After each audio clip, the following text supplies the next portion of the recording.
capítol de Minuts Medievals parlarem de la coronació imperial de Carlemany, que va tenir lloc el dia de Nadal de l'any 800 o de l'any 801 si tinguéssim en compte el còmput carolingi, en el que el dia de Nadal donava inici a la resta de l'any. Segons les fonts,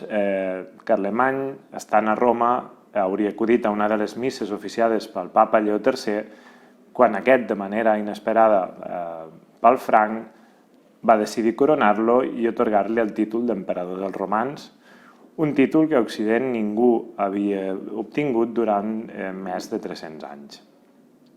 El biògraf de Carlemany, Eginhard, explica com,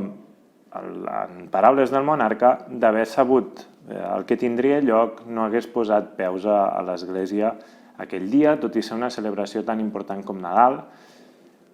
la qual cosa ha fet pensar a alguns que realment rebutjava el seu títol. Realment en el que ens trobem és davant d'un tòpic literari que pretén presentar el governant com una persona humil. Si mirem els indicis durant el seu regnat, podem veure que realment n'hi ha molts que apunten cap a aquesta direcció política. El primer, evidentment, és l'associació entre l'expansió del seu imperi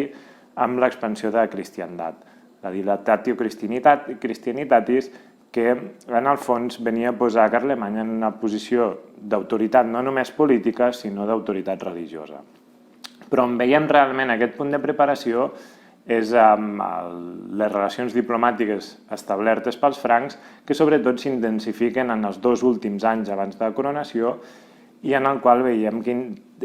té intercanvis amb els califes de Bagdad o amb l'emperador a Constantinoble. En el cas de l'ambaixada destinada a Orient és molt evident, ja que sent enviada a més d'un any vista de la coronació, van arribar uns pocs dies abans a Itàlia i es van presentar davant de l'emperador el dia 23 per oferir-li les claus del Sant Sepulcre que el patriarca de Jerusalem li havia concedit com a regal.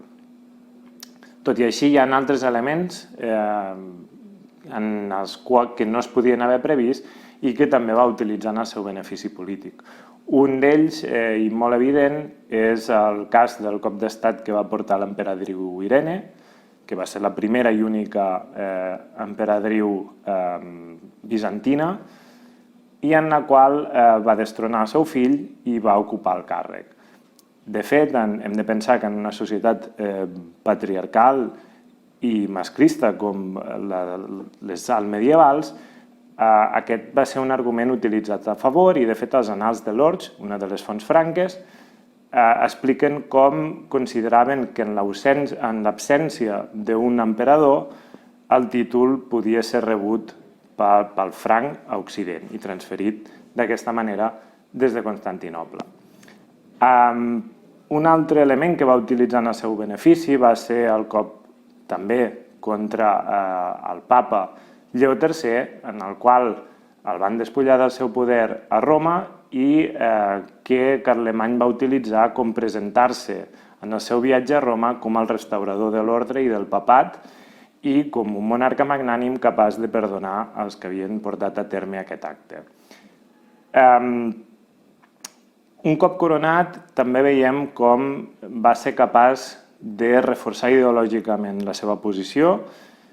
tant en alguns textos d'Alcuí, que el presenten a Carlemany com el nou David, per tant, l'ideal de monarca bíblic,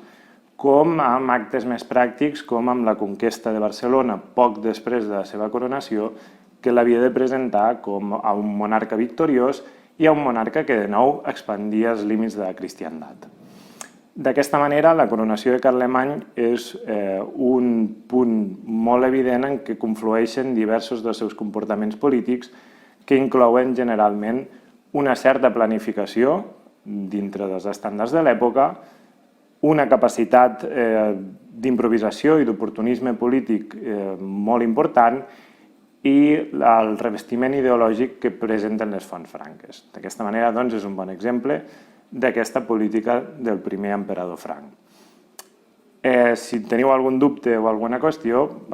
col·loqueu als comentaris i estaré encantat de respondre'ls.